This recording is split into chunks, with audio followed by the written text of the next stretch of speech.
Here at Crystal Mountain, our goal daily is to have our greens rolling as smooth and consistent as a billiard table.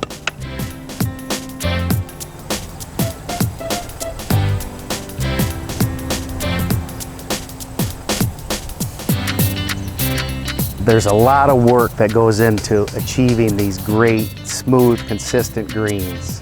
First, we walk mow the greens. Second, we roll. This roller is used by a lot of PGA Tour courses. Then we blow the surface clean of all debris. And then we finish by cutting the cup.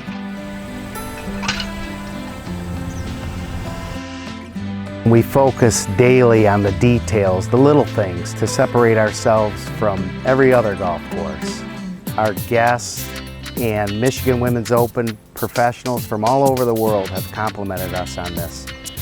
My guys get here early in the morning before the sun comes up and are gone by the time you hit your first putt.